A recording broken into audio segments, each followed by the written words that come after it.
Good afternoon, students. In this session, I am going to explain about the adiabatic process. Children, already we studied about the types of process, right? Types of thermodynamical process. In case of types of thermodynamical process, there are many types and the previous types are we already studied. You know that in case of thermodynamics, the thermodynamical variables such as pressure,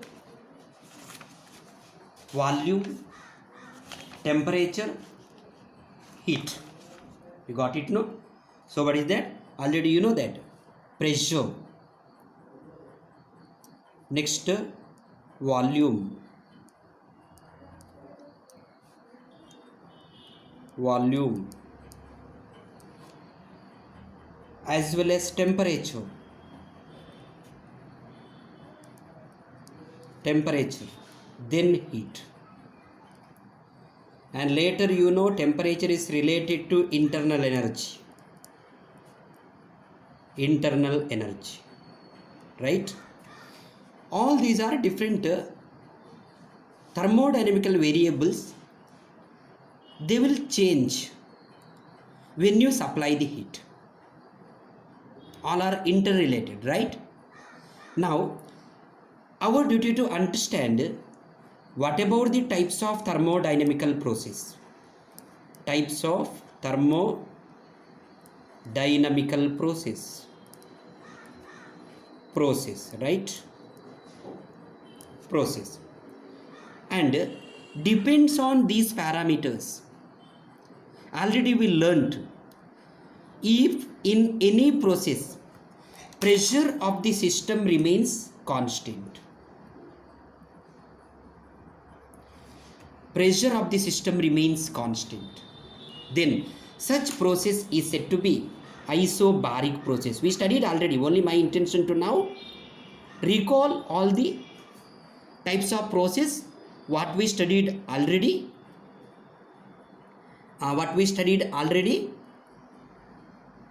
Before stepping into adiabatic process.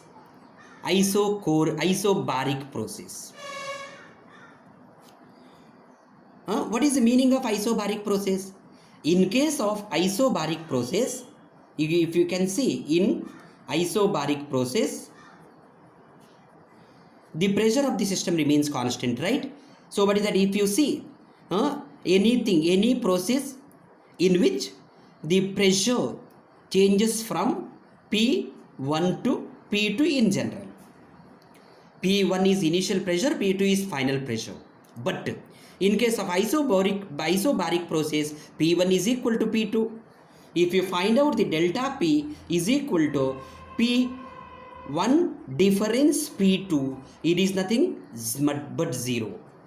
Change in pressure remains 0 in case of isobaric process. Okay, this is one type. Now let us come to the another type of the process where process carried at constant volume. Volume remains constant. Such process is said to be, already you know children, only our duty to recall the points, isochoric process. Isochoric process. Okay, this is one thing. In case of isochoric process, same. If you study, what about isochoric process? In case of isochoric process,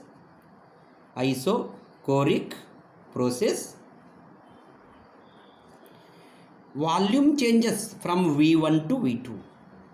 But isochoric definition itself, V1 is equal to V2.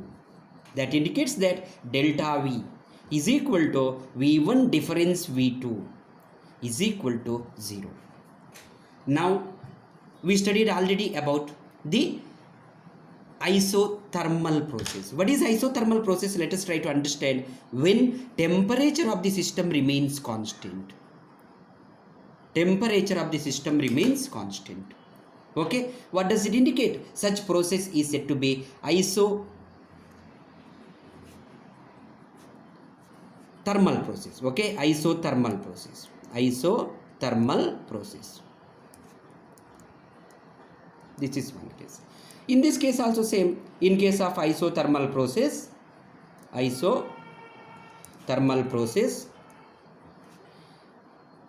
T1 changes to T2 during the process in general, right? Here isothermal T1 is equal to T2. So delta T, that is T1 difference T2 is 0. And here one more thing you should remember, children.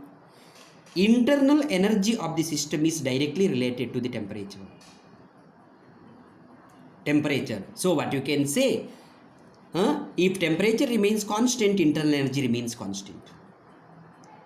Because internal energy is a main factor of the temperature. So what we are calling that, in this case, U1 changes to U2 in a types of process, then immediately you can say U1 is equal to U2 and difference of delta U is equal to U1 difference U2 is 0. You got it, no? That is isothermal process. Okay, now these three processes we already learnt in detail for your competitive examination point of view, right? Either NEET or JEE or any other type of competitive examinations. Now the fourth one, children, we should know, when heat remains constant,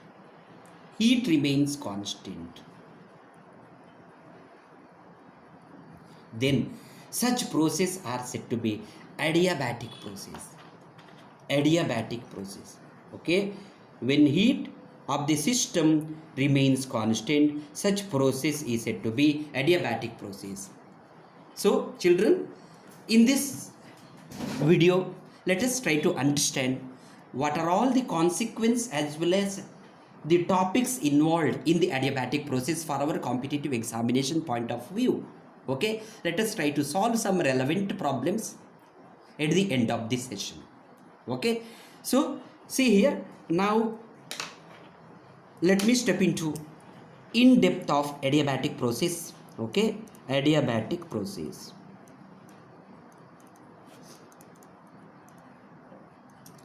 Okay, what is actually main criteria or definition of adiabatic process? I told that already. If any process carried at constant heat, you got it, no? You know that in case of thermodynamics, there exists a system, right? System as well as surrounding, right? Surrounding. Okay, when always there is exchange of thermodynamical parameters such as pressure, volume, temperature, heat, internal energy, all between the system and surrounding takes place. System is nothing but a specified matter under which consideration for our study, right? Always system exchange something with the surrounding, or surrounding exchange something with the system. That type of exchanging is said to be thermodynamical process. Okay, now let us try to understand what about that thermodynamical process. Okay, adiabatic process. So in case of adiabatic process, what happens actually? P1 changes to P2, V1 changes to V2, T1 changes to T2, and Q1 changes to Q2. But in case of adiabatic process, Q1 is equal to Q2. There is no exchange of heat between the system and surroundings takes place in case of an adiabatic process. Okay, in case of an adiabatic process, there is no exchange of heat between the system and surrounding takes place, and it will give lot of difference in case of thermodynamics. Okay, you know that without heat anything you cannot study easily. For example, if you take a ideal source of the light and heat is nothing but natural source, sun. You got it, no? So there is also thermodynamical process happens, you know that, in second around 500 ton hydrogen burns, it gives light and energy, isn't it? So what is that? It is what is that? The main source of sun is nothing but a hydrogen. It converted into helium. 4 hydrogen atom converted into helium to produce heat. You got it, no? So what is that? In that way, same way, thermodynamic process exists everywhere in our day-to-day life, in our field of life. Correct? Okay, let us try to understand what happens if heat remains constant.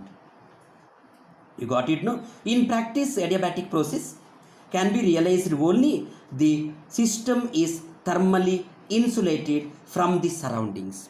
You know that heat should not flow if you take anything inside a perfect container, right? It is nothing but a container. So what is that? Here it is nothing but our system exists, right? Here system exists which surrounds the system surrounding, correct? Surrounding. But here what happens that actually there is no heat flows between the surrounding and system takes place.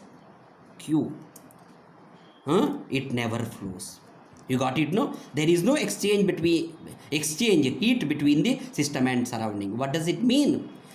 Whatever this dividing wall is there, right? It is nothing but a protecting wall. This is thermally insulated wall. Thermally insulated. Thermally insulated wall. What is the meaning of thermally insulated wall? This wall will not allow heat to flow from system to surroundings. It acts as a protecting wall, just like thermos flask. You got it, no? It may be vacuum in between that. It may be there is no medium in between that system and surrounding, but it is adiabatic process. Clear? Now let us try to understand the propagation of sound in air. Children, you might know if you wanted to get the example in real life, day-to-day life. First one, the propagation of sound in air. Propagation of sound in air. This actually propagation of sound in air is the best example for an adiabatic process. Actually, Newton thought propagation of sound in air is due to the isothermal process. It is a slow process. During the transfer of sound from one position to another position through the air, there is a alternate compressions and rarefactions takes place. Okay, but that process happens at constant temperature. It is generalized by Newton. Newton gave one formula: speed of sound in air is given by square root of b by rho or p by rho. Okay, but Laplace corrected because there is a disagreement with the theoretical value what they calculated by Newton's formula and experimental value. So there is a little bit correction made by Laplace. Laplace told that it is not an adiabatic process. It is not an isothermal process. It is an adiabatic process. Okay. Then speed of sound, he told that V is equal to square root of gamma P by rho, where gamma is specific heat, ratio of specific heat of gases, Cp by Cv. Gamma is equal to Cp by Cv.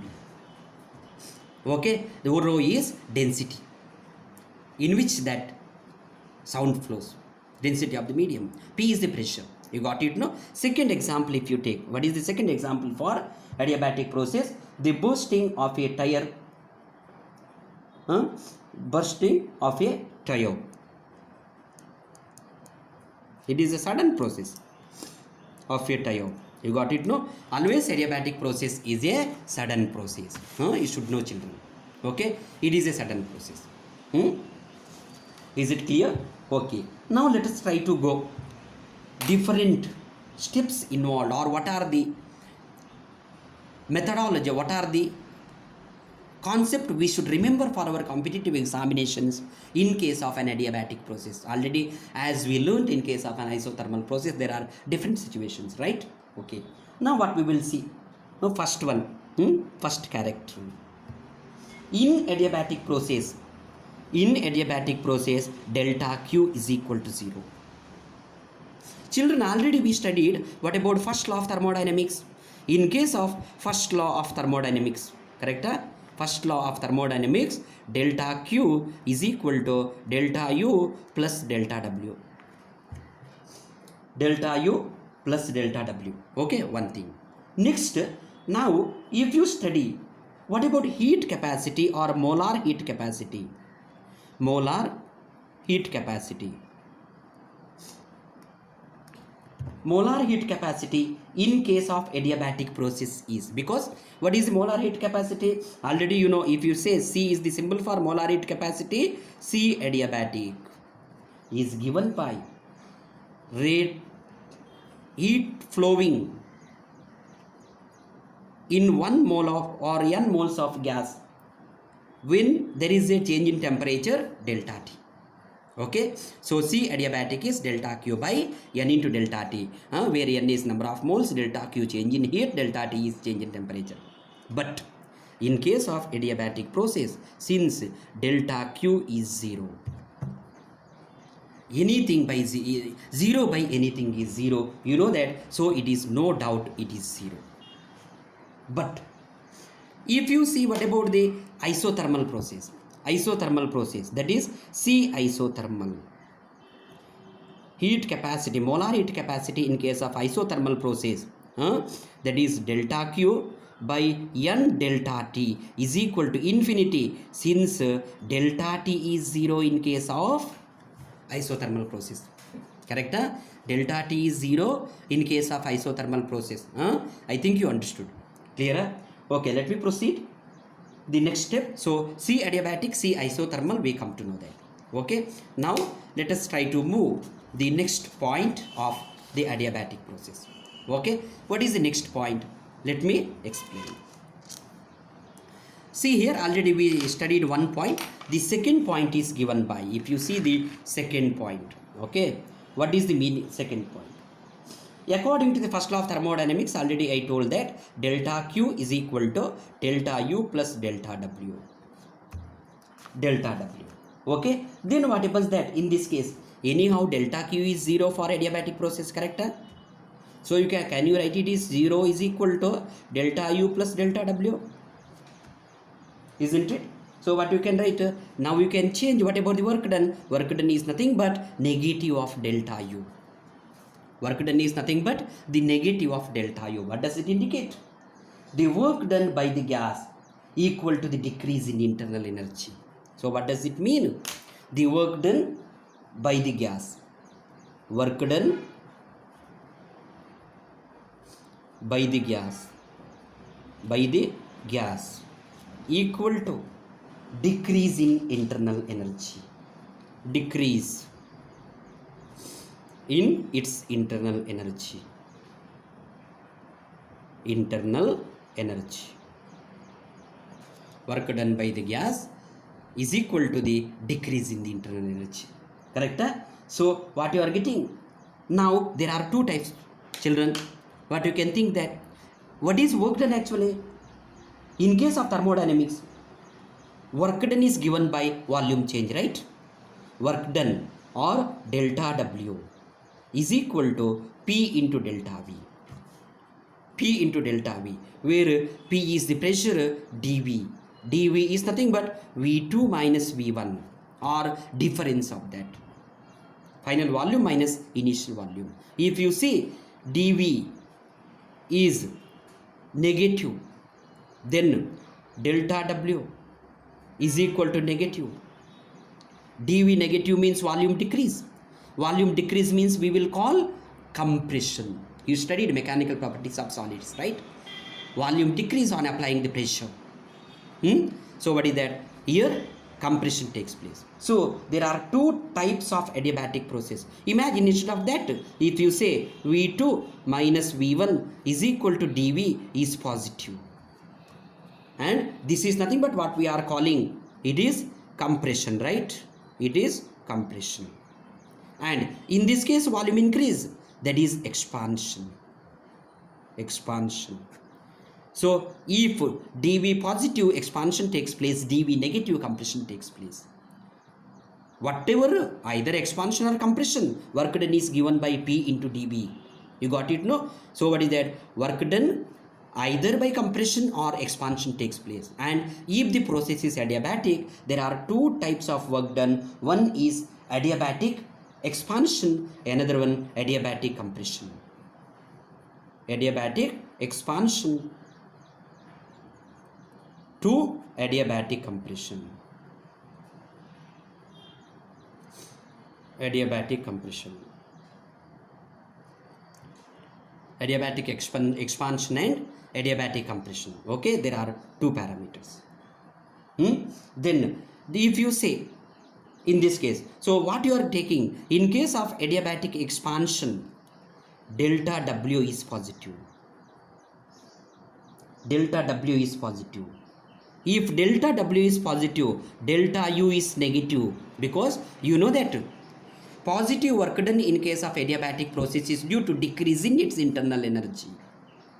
In case of compression, delta W is negative. That indicates that delta U is positive.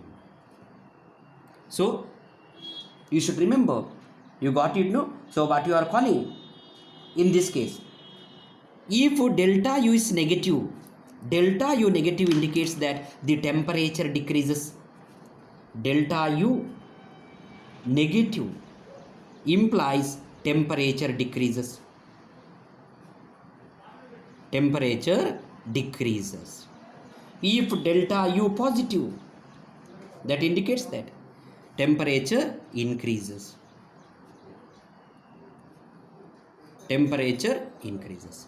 So you should remember here, in case of adiabatic expansion, work done positive, so that internal energy should decrease.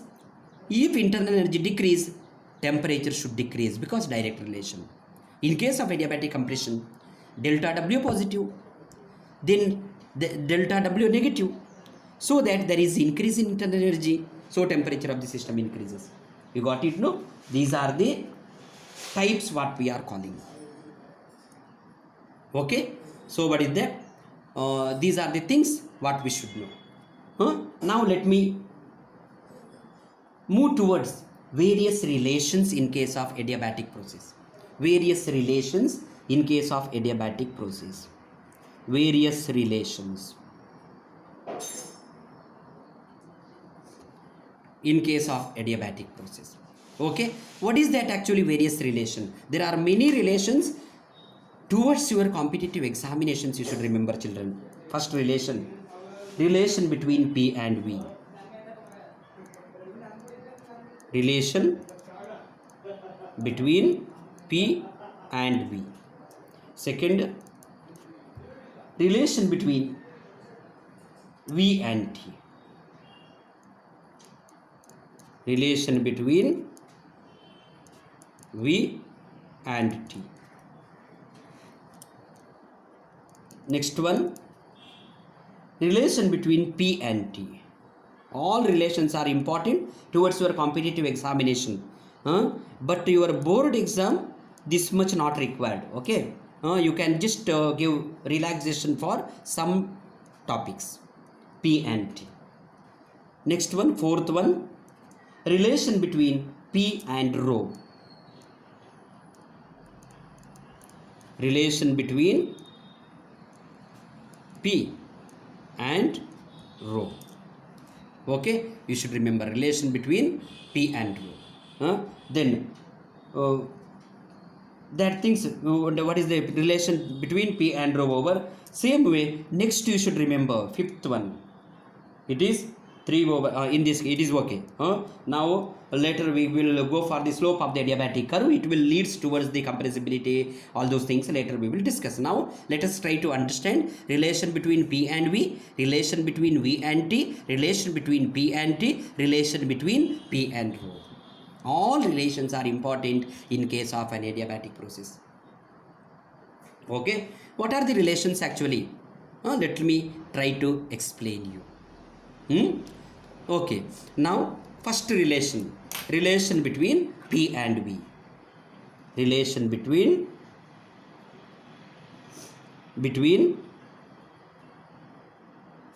P and V. Actually, for competitive examinations, derivation nobody will ask. You know that, isn't it? They will give the applications. But if you know the derivation, how all the formula came, you can easily grasp the answer or steps while solving the questions of your competitive examination. Already you know that option based questions they will ask, as well as integer based questions they will ask in the JEE exams. NEET anyhow they will ask only option based questions, right? 45 questions they will ask, and when compared to the level of difficulty in case of JEE main, they will link the topics, one or two or three topics, but in case of NEET they will ask direct questions. You know that level of difficulty is less for NEET and more for JEE. Okay, that you should remember. Now let us try to understand the relation between pressure and volume, children, in detail by deriving the equation. Okay, so what I will take, children, consider an adiabatic process on an ideal gas. For that case, consider an adiabatic process for an ideal gas. Then what happens that, children, I will tell you the pressure P which changes to P plus dP, volume V which changes to V plus dV, and temperature T changes to T plus dt. T plus dt. Okay, and it is nothing but an adiabatic process. Adiabatic process. Adiabatic process. Okay, so pressure changes from P to P plus dP, volume changes from V to V plus dV, temperature changes from T to T plus dt. Okay, this is an adiabatic process. Now let us move towards the first law of thermodynamics. What you studied that from the first law of thermodynamics, because our duty to obtain a relation between pressure and volume for an adiabatic process. First law of thermodynamics. First law of thermodynamics. Already you know, children, no need to say again and again. dq is equal to dw plus du. Okay, du. This is one equation. But in case of adiabatic process, since dq is equal to 0, you can write immediately 0 is equal to du plus dw. Children, already I told